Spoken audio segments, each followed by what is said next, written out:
What if the first touch of fate happens when you least expect it? A storm on the beach, a broken umbrella, and a shell that carried a sign. That's how Victoria and Frank's love began. They weren't looking for each other, yet life brought them together in the tiniest details. Glances, smiles, quiet touches. Their first date was gentle, their first kiss restrained and tender, and late-night messages echoed that moment in their hearts. This is a story for anyone who believes in signs, waves, storms that change everything, and the small moments that make love real. Love letters step into a world where love begins with the smallest details, but lasts forever. Love Stories Max. Welcome to my channel. Enjoy watching, friends. Among the waves. I remember that day clearly, because it began far too ordinary. The sea was calm, almost lazy, the sand warm, the air scented with salt and sunscreen. I came to the beach alone, carrying a book I never opened. I wanted quiet, not emptiness, but the kind of quiet where you can hear yourself. I didn't notice Frank right away. First, I noticed laughter. Low, slightly husky, as if he wasn't laughing out loud but somewhere inside himself. Then, a shadow fell across my towel when the sun suddenly slipped behind a cloud. I looked up, and our eyes met for a moment longer than strangers usually allow. "Looks like rain," he said, nodding toward the sky. I shrugged. It always looks like rain here. But the sea was already changing color. From turquoise to deep blue. The wind lifted my hair and tangled it against my lips. I opened my umbrella, large, bright, completely out of place on a beach, and in that exact second, the sky decided to prove it had a temper. The first drops were heavy and wide. The umbrella jerked in the wind, and I laughed helplessly, trying to hold it steady. It refused to cooperate, so did I. "Let me help," he said, already beside me. We held the metal ribs together, stubbornly trying to fold them down. The rain intensified, drumming against the fabric as if someone were tossing handfuls of tiny stones. My hands were cold, his were warm. I noticed that instantly. Like my body quietly made a note of it. "She doesn't like you," he said seriously, nodding at the umbrella. "The feeling's mutual," I replied, laughing. And then it became obvious. I was soaked anyway. My hair clung to my neck, my dress darkened with water, laughter spilling out without permission. I wasn't laughing at the situation. I was laughing because it felt so easy to be there with him, a complete stranger, standing in the middle of a storm. "Run," he said, pointing to a canopy farther down the shore. We ran. The sand was slick, waves crept toward our feet, the wind tore words from our mouths. We ran like kids, not away from the rain, but toward something new. My heart was pounding louder than the thunder. Under the canopy it was cramped and dim. Rain hammered the fabric overhead, and the world suddenly shrank to a few square feet and two people standing a little too close. I inhaled, and smelled wet wood, the sea, and his cologne. He looked at me carefully, without rushing, as if he were memorizing me. Suddenly, I wanted that moment to last longer than the storm. And that's when a wave rolled in closer than the others.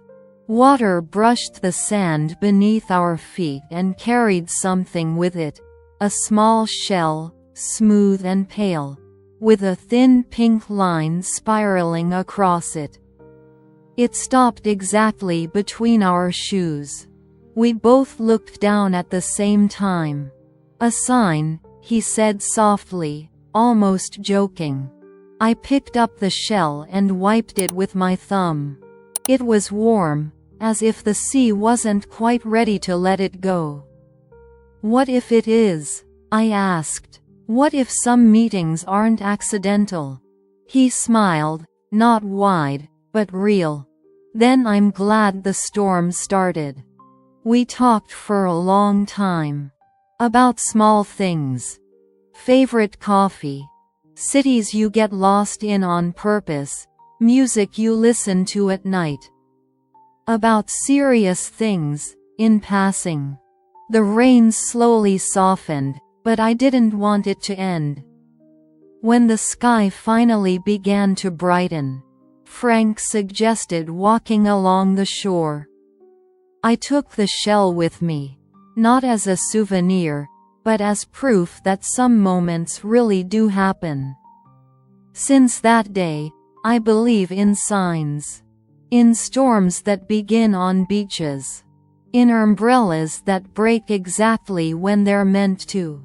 And in waves that know whose feet to bring a shell to. So two people understand. This is only the beginning. We walked along the shore slowly, as if hurry had suddenly stopped existing. The sand beneath our feet was cold after the rain, the sea still breathing heavily, but the storm had already stepped back, as if it had done what it came to do. I kept the shell in my pocket, touching it with my fingers over and over, checking if it was real.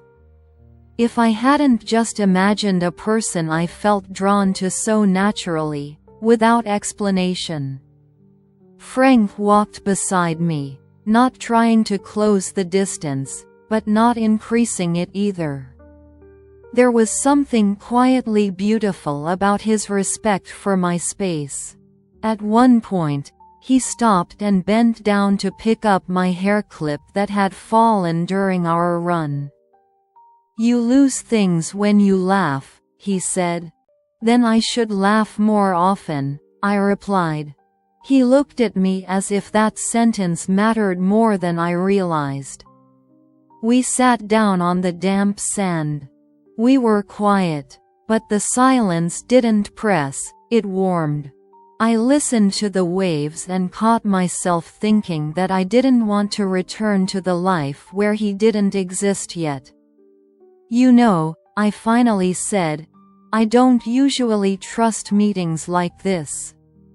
And I don't usually believe in signs," he answered. "But today, I made an exception." He didn't touch me right away. Only his shoulder, accidentally, or not, brushed against mine. And that was enough for something inside me to click softly, like a lock that had been closed for a long time. When the sun broke through the clouds again, the world felt different. Not brighter, truer. I knew that even if we never met again, this day would live inside me. But we did meet again. Because some storms aren't meant to scare you. They're meant to bring two people under the same canopy, and make them truly see each other. Our first date didn't have a loud title. No flowers, no plans, no, "What time?" Just a message from Frank. "I'll be by the ocean. If you feel like it, come." So I did. By evening, the sky was milky, the lights soft, as if someone had deliberately turned the contrast down. We walked along the water, sometimes stopping, sometimes silent. He spoke little, but every word landed exactly where it should. I realized I wasn't listening to the sentences. I was listening to the pauses between them. Frank brought coffee in paper cups. He didn't ask what I liked. Somehow, he guessed. I smiled, wrapping my hands around the warm cardboard. "You do this often?" I asked. "I trust my instincts," he said. "Rarely. But today, yes." We sat on the rocks by the water. Waves broke slowly, rhythmically, as if measuring time. I took off my shoes and dipped my feet into the cold sea. He followed, without words, without hesitation. I liked that he didn't rush. Didn't brush against me by accident. Didn't lean in too close. There was space between us, filled with anticipation. When it got dark, he offered to walk me home. We stopped in front of my building. A street lamp cast yellow light, the ocean murmured somewhere behind us, dull, like a distant memory. "Thank you for tonight," he said. "Thank you for the quiet," I replied. He smiled, took a step closer. I felt his breath, not hot, not sharp, but calm. Time seemed to pause between our faces. The kiss was brief, restrained, almost shy, just a touch of lips, like a question that hadn't been answered yet. But I already knew the answer. When he stepped back, I didn't say anything. Neither did he. We simply looked at each other, and that was enough. That night, I couldn't fall asleep. The room was dark, the open window letting in the sound of the ocean, dull, rhythmic, familiar. I lay there staring at the ceiling, replaying that brief touch of lips over and over, as if it had lasted longer than it actually did. My phone lit up on the nightstand. "Frank, are you awake too?" I smiled in the dark. "Me? Yeah, I think the ocean is louder tonight than usual." A few seconds of silence. I imagined him somewhere by a window, phone in hand, choosing his words. "Frank, I've been thinking all evening about whether that kiss was too quiet." I sat up in bed. "Me? It was exactly what it needed to be." A pause. "Longer this time. Frank." I stopped because I wanted to leave you the choice. That sentence touched me deeper than the kiss itself. I pulled my knees to my chest, feeling something warm spread through me. "Me? You did. And I made it." I listened to the ocean outside and suddenly realized that sound would forever be tied to him now. "Frank, can I see you tomorrow?" "No rush." "Me?" "Yes." I set the phone down, but sleep still didn't come. Because some moments don't end with a kiss. They only begin. In late-night messages, in the spaces between words, in a quiet that is no longer lonely. Time passed. Not the kind you count in days or months, but the kind that settles inside you and changes the way you breathe. The ocean stayed the same. I didn't. Now I recognize the sound of his footsteps before he reaches me. I know he always holds his coffee cup with both hands, as if warming more than just his fingers. I know that silence with him isn't a pause, it's a conversation without words. We often return to that beach. Not because it's special, but because that's where the world first allowed us to be honest with each other. We walk along the shore slowly, sometimes brushing shoulders, sometimes laughing for no reason at all. The shell is still with me. It rests on the shelf beside the bed. Sometimes I pick it up and think about how strangely things work. The sea releases a sign, a storm brings two people together, and life quietly weaves their days into one. Frank never promised forever, and neither did I. We promised to be here, to listen, to choose each other again and again, in small things, in glances, in the quiet of the morning. And if someone ever asks me how our love began, I won't say, with a kiss. I'll say, with a storm on the beach, a broken umbrella, and a shell that knew the way.